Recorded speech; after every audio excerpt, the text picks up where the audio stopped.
Hi guys, Padraig here. Just a quick, I'm going to put a quick English message in this. I'm going to do an Irish language song every day for Seachtain na Gaeilge, which is Irish Language Week. If you're not aware of it, it's happening now in Ireland and beyond. So I'm a bilingual singer-songwriter. I sing and write songs in English and in Irish. And Gaelic, Irish Gaelic. I'm going to sing a song in Irish, mostly my own, although I don't know which ones I'll be doing yet, but I'm going to start today with a song of my own in Irish. And so for this next 7 days, I'll be posting a song in Irish every day for Seachtain na Gaeilge, which is Irish Language Week here in Ireland. I've clipped this message in English at the start. I'm about to switch into Irish now. So, Amhrán Gaeilge le Seachtain na Gaeilge. Tuna Amhrán na Gaeilge chuile lag an Seachtain.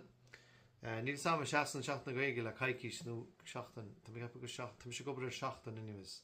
Sinna méis tá mi sé sásta chuir seachar anyways nach Anyways, should Amhrán na Gaeilge, should Amhrán as Malbum nu, dar bannum Gaeilge go hifran.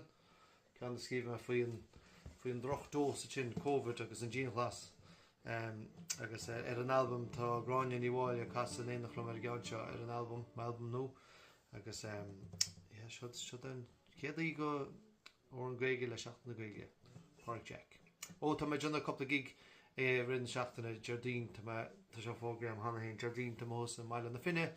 Tír chonal chun an ngáil ag leabhar sé seacht áras sé an bháin agus iad de híine be cilchuí chun de chlár ag go hochtalog agus áras swinoine agus iad de saharn be hís caithir saibhín chun na hiirí de saharn ag go hochtalog be macht dear chun éile san sir an éach chum sin an sin so be neart crecin an sin. So seo Amhrán ín beag so go déine se líh so gus cuioine man na folainis.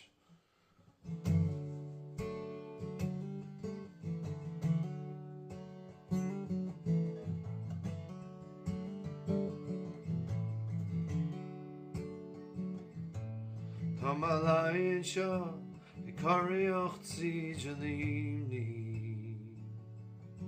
Tá má lainn seo Sus na jór Tá má lainn seo smuoinú na marmh